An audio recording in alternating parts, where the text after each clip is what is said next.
Hello friends, இன்றைக்கி ஐயனார் துணை சீரியலில் நம்ம சோழன் சும்மா வெறித்தனமாக ஒரு சம்பவம் பண்ணியிருக்கிறாரு. தான் பொண்டாட்டி நிலாவுக்கு நைட்டில் மெசேஜ் பண்ணி டார்ச்சர் பண்ண பாஸை கார்லேருந்து நட் ரோட்டில் இழுத்து போட்டு செம அடி அடிச்சிருக்கிறாரு நம்ம ஹீரோ. இன்னொரு பக்கம் பார்த்தீங்கன்னா, இப்போதைக்கு கல்யாணம் வேணாம்னு சொல்லி சேரன் ஒரு பெரிய ட்விஸ்ட் வச்சுருக்கிறாரு. அதுக்கு காரணம் தெரிஞ்சால் நீங்களே ஆச்சரியப்படுவீங்க. அப்படி என்னதான் இன்றைக்கி எபிசோடில் நடந்துச்சு?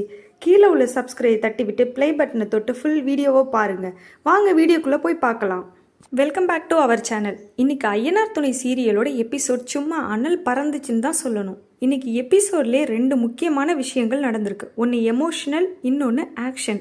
ஃபஸ்ட்டு சீன்லேயே பார்த்தீங்கன்னா, சேரன் சந்தாவோட குடும்பத்திட்ட கல்யாணத்தை பற்றி ரொம்ப சீரியஸாக பேசிகிட்டு இருக்காரு. சந்தாவை சேரனுக்கு ரொம்பவே பிடிச்சிருக்கு.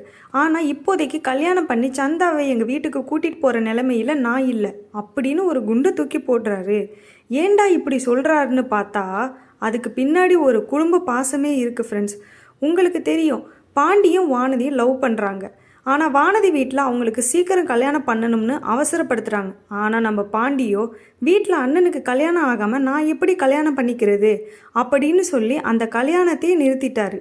சரி, பாண்டிக்காக உடனே சேரன் கல்யாணம் பண்ணிக்கலாம்னு நினச்சா அங்கே தான் ஒரு பெரிய பிரச்சனையே இருக்குது. அதாவது சோழனும் நிலாவும் கல்யாணம் பண்ணிக்கிட்டாங்க. ஆனால் அவங்க இன்னும் சந்தோஷமாக வாழ ஆரம்பிக்கலை. அது அவங்களுக்கே எதிர்பாராமல் நடந்த ஒரு கல்யாணம் தான். இன்றைக்கி நல்லா பேசினா நாளைக்கு சண்டை போடுறாங்க. எப்படியாவது நிலா வீட்டை விட்டு போயிடலாம்னு தான் ரெடியாக இருக்காங்க. இந்த நிலைமையில் நாங்கள் கல்யாணம் பண்ணி புதுசாக சந்தா வீட்டுக்குள்ளே வந்தால் நிலா கண்டிப்பாக வீட்டை விட்டு போயிடுவா. அப்படி போயிட்டா எங்கள் வீட்டை பார்த்து பொண்ணுங்க தங்காத வீடுன்னு ஊருக்குள்ளே தப்பாக பேசிடுவாங்க அப்படின்னு சேரன் ரொம்ப ஃபீல் பண்ணி சொல்கிறாரு. அதனால் சோழனும் நிலாவும் ஒருத்தர் புரிஞ்சுக்கிட்டு வாழ ஆரம்பிக்கிறதுக்கு ஒரு 6-7 மாதம் டைம் ஆகும். அது வரைக்கும் எங்களோட கல்யாணத்தை கொஞ்சம் தள்ளி போடலாம்னு இருக்கேன். அதுக்காக நான் சந்தாவை விட்டுட்டு போயிடுவேன்னு அர்த்தம் இல்லை. எனக்கு கொஞ்சம் டைம் கொடுங்கன்னு கேட்குறாரு நம்ம சேரன். சேரனோட நிலைமையை புரிஞ்சுக்கிட்ட சந்தா அண்ணன் கண்டிப்பாக சந்தா உங்களுக்காக வெயிட் பண்ணுவா பையா அப்படின்னு சொல்லிட்டாரு. இந்த சீன் பார்க்குறப்பவே குடும்பத்துக்காக சேரன் எவ்வளவு யோசிக்கிறாருன்னு புரியுது. அடுத்ததாக வருது பாருங்க ஒரு மாஸ் சீன். நம்ம சோழன் சும்மா ஃபுல் ஃபார்மில் இறங்கிட்டாரு. நிலா வேலை பார்க்குற கம்பெனியோட பாஸ் காரில் வந்துட்டுருக்காரு. திடீர்னு கார் முன்னாடி நம்ம சோழன் போய் நின்று அவரை கார்லேருந்து தரன்னு கீழே இழுத்து போடுறாரு. டே, என்னடா அவசரம், எதுக்கு இப்போ காரை ஆஃப் பண்ணுற, முதல்ல கீழே இறங்குடா அப்படின்னு காலரை பிடிச்சி இழுக்கிறாரு. அந்த பாஸ் அப்படி என்னதாங்க தப்பு பண்ணியிருக்கிறாரு? சோழன் சொல்லும்போது தான் நமக்கு செம கோபம் வருது. நிலா எவ்வளவு பெரிய கனவுகளோடு சென்னைக்கு வந்திருக்காங்க. ஆனால் அந்த பாஸ் என்ன பண்ணியிருக்கான் தெரியுமா? ராத்திரி நேரத்தில் நிலாவுக்கு மெசேஜ் பண்ணுறது, கால் பண்ணுறது, ரொம்ப டார்ச்சர் பண்ணியிருக்கான். அதெல்லாம் விட ரொம்ப பெரிய கேவலமான விஷயம் என்ன தெரியுமா? என் கூட சேர்ந்து பொங்கல் கொண்டாடுவியான்னு கூப்பிட்டுருக்கான். இதையெல்லாம் சோழன் சொல்ல அவளுக்கு கல்யாணம் ஆகி புருஷன் ஒருத்தன் இருக்கான்னு தெரிஞ்சு எப்படிடா நீ மெசேஜ் பண்ணுவ?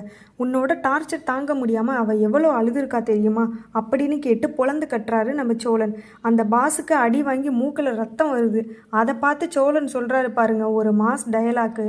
ரத்தம் வந்துருச்சா பரவாயில்ல, என் பொண்டாட்டியை நீ பண்ண டார்ச்சருக்கு கொஞ்சம் ரத்தம் சிந்துனா தப்பு இல்லை அப்படின்னு சொல்லிட்டு திரும்பவும் அடிக்கிறாரு மாஸில்.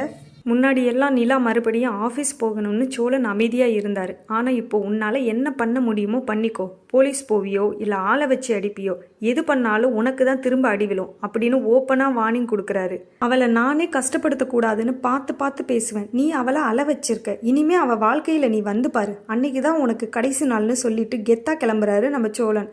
இந்த சீனை பார்க்கும்போது சோழனுக்கு நிலா மேலே எவ்வளவு பாசம், எவ்வளவு உரிமை இருக்குன்னு நல்லாவே தெரியுது. சோழன் தன்னை பாதுகாக்கிறத நிலா தெரிஞ்சுக்கிட்டா கண்டிப்பாக அவங்க 2 பேருக்கும் இடையில இருக்கிற பிரச்சனை சீக்கிரமாக சரியாகிடும்னு தோணுது. நீங்கள் என்ன நினைக்கிறீங்க ஃப்ரெண்ட்ஸ்? சோழனோட இந்த மாஸ் ஆக்ஷனை பார்த்து நிலா மனசு மாறுவாளா? கமெண்ட்ஸில் சொல்லுங்கள். இந்த வீடியோ உங்களுக்கு பிடிச்சிருந்தால் லைக் பண்ணுங்கள், ஷேர் பண்ணுங்கள், மறக்காமல் நம்ம சேனலுக்கு சப்ஸ்கிரைப் பண்ணுங்கள். நாளைக்கு எபிசோட் ரிவ்யூவில் உங்களை சந்திக்கிறேன். Tata, bye by.